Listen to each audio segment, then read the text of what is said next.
Two men are 28 years old. Same city, same salary, same dream. Both are tired of working jobs they secretly know they can't do forever. They each save up $60,000. One decides to buy a rental property because everybody online says real estate is how rich people build wealth. The other quietly dumps his money into index funds because he's tired of financial gurus screaming at him. 15 years later, one of them has more money, but the other one has more freedom, less stress, and slept a lot better along the way. And the crazy part is, most people watching this video would choose the wrong path for their personality, because almost every real estate versus stocks debate online is fake. The real estate guy ignores the stress, repairs, and debt. The stock market guy ignores leverage, taxes, and human psychology. So in this video, we're running the real math, the boring math, the painful math, the math nobody puts in thumbnails because it ruins the fantasy. And by the end, you'll know which one actually makes more money, and which one quietly steals your time while pretending to make you rich. Meet Ryan and Alex. Same income, same starting point. Ryan buys a duplex for $300,000 using his $60,000 as a 20% down payment. Mortgage rate, 7%. Monthly payment with taxes and insurance, around $2,300. He rents out both units and collects roughly $3,200 per month. On paper, that sounds incredible. He's making almost $900 per month in cash flow. His friends are impressed immediately. He posts a picture holding the keys. Everybody comments, "Bros building wealth." He feels powerful. He owns something real, something physical. Meanwhile, Alex takes the same $60,000 and puts it into a simple S&P 500 index fund. No fancy strategy, no crypto, no options, no financial freedom course. He sets up automatic investing every month and moves on with his life. Nobody is impressed. Nobody asks questions. It's boring. And this right here is the first thing nobody talks about. Real estate feels rich immediately. Stocks usually don't. Real estate gives you identity. Stocks give you silence. That emotional difference changes how people behave more than the returns themselves. For the first year, Ryan feels like he made the greatest decision of his life. Rent payments hit his account every month. His tenants are decent. The property appreciates slightly. He starts watching real estate podcasts on the way to work and begins mentally calculating how many properties he'll own by 40. Meanwhile, Alex logs into his brokerage account maybe once every few weeks. Some months it's up, some months it's down. Nothing exciting happens. In fact, it almost feels too slow. And this is why most people fail at stock investing. Not because it doesn't work, because it's psychologically boring. Humans love visible progress. We love movement. We love stories. Real estate gives you stories. Stocks give you spreadsheets. But now we hit year 2, and this is where fantasy starts colliding with reality. Ryan's tenant calls him at 11:40 p.m. because the water heater exploded. 2 weeks later, one tenant loses their job and pays rent late. Then property taxes go up. Insurance increases. A plumbing issue costs $2,100. Suddenly, that beautiful $900 monthly cash flow shrinks fast. And here's the part most real estate influencers conveniently skip. Your property doesn't care about your spreadsheet. The spreadsheet says cash flow. Reality says roof leak. The spreadsheet says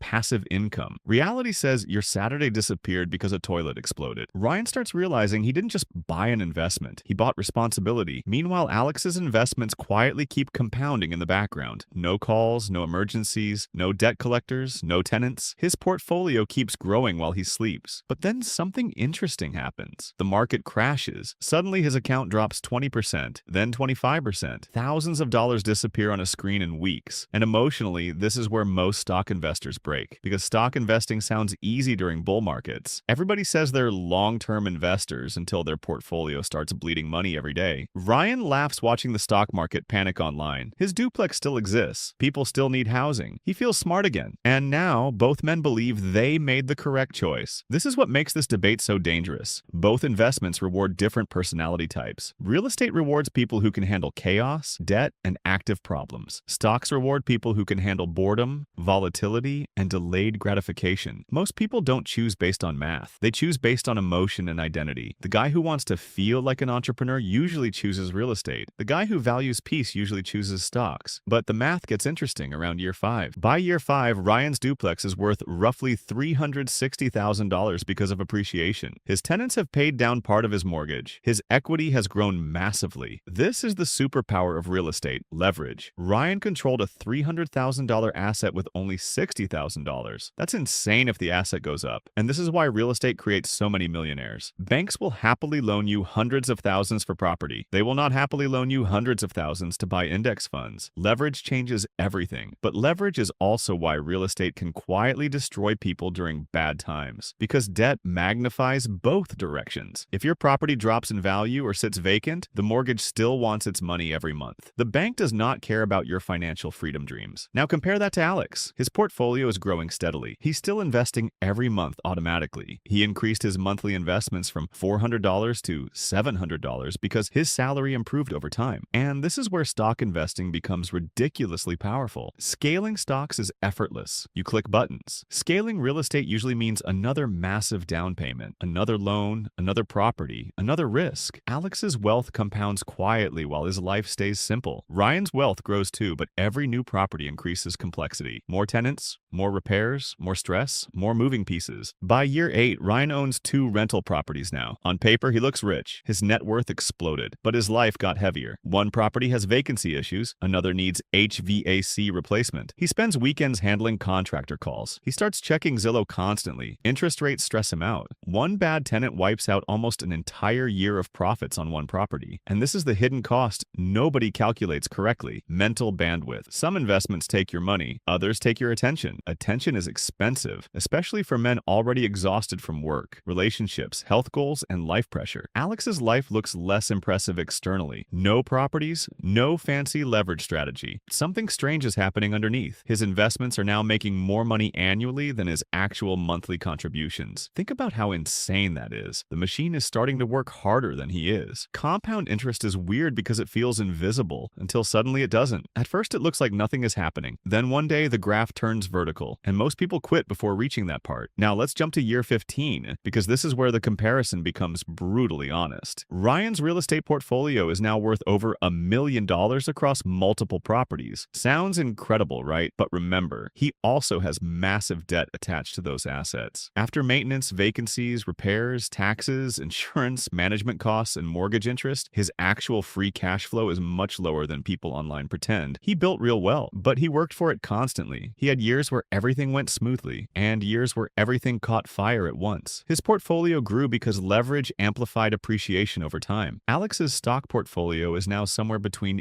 $800,000 and $1 million, depending on market conditions and contributions. And the crazy part, he spent almost no time managing it. No emergency calls, no contractors, no lawsuits, no tenants threatening to leave. His wealth grew quietly in the background while he focused on his career, health, and life. And this is the moment most people watching realize the real question was never, which investment makes more money? The real question is, what type of pain are you willing to tolerate for the next 15 years? Because every path has pain. Real estate pain is active, stocks pain is emotional. Real estate stresses you externally, stocks stress you internally. Real estate tests your ability to handle chaos. Stocks test your ability to stay calm while doing nothing. Most people fail both because they underestimate the psychology. Now here's the twist nobody wants to hear. The biggest wealth builders usually stop treating this like a war because the truly wealthy guy often owns both. He owns assets that produce cash flow and assets that compound passively. He uses real estate for leverage and tax advantages. He uses stocks for liquidity and simplicity. Because once you understand the real math, you stop looking for the perfect investment. You start building a system that survives different economic environments. And we also need to be honest about something else. Most people should not start with rental properties. Not because real estate is bad, but because most people are financially unstable already. If losing one tenant destroys your finances, you are not investing. You are gambling with debt. Social media made leverage look sexy, but leverage without cash reserves turns tiny problems into disasters. Meanwhile, index funds look boring until you realize boring investments quietly outperform emotional investors for decades. The internet loves extremes. Real estate is dead. Stocks are gambling. Buy property immediately. Never buy property. Reality is less dramatic and way more useful. Real estate can absolutely create massive wealth if you understand your market, manage risk correctly, and treat it like a real business. Stocks can absolutely create life-changing wealth if you stay consistent long enough and don't panic every time the market crashes. Both work. Both fail. The difference is usually the person using them. So here's the honest conclusion nobody gives you. If you want maximum simplicity, flexibility, diversification, and peace of mind, stocks are probably better. If you can handle leverage, active management, uncertainty, and operational stress, real estate can outperform dramatically in the right situations. But the real winner is usually the person who survives long enough to let compounding happen. Because wealth is less about finding the perfect strategy and more about avoiding the strategy that makes you quit. And honestly, that's the part almost every financial video gets wrong. Everybody talks about returns. Almost nobody talks about about sustainability. The best investment strategy is not the one with the highest theoretical return. It's the one you can stick to consistently for 20 years without destroying your life, your sleep, or your sanity. So now I want to ask you something. If both paths could make you wealthy, which pain would you rather live with? The stress of managing assets or the patience of waiting for compounding to work? Comment below. Team real estate, team stocks, or team both? You think working harder automatically makes you richer. It doesn't. In the next video, I'll show you why some people work 12 hours a day for years and still stay broke while others build wealth faster working fewer hours. And once you see the difference, you'll never look at hard work the same way again.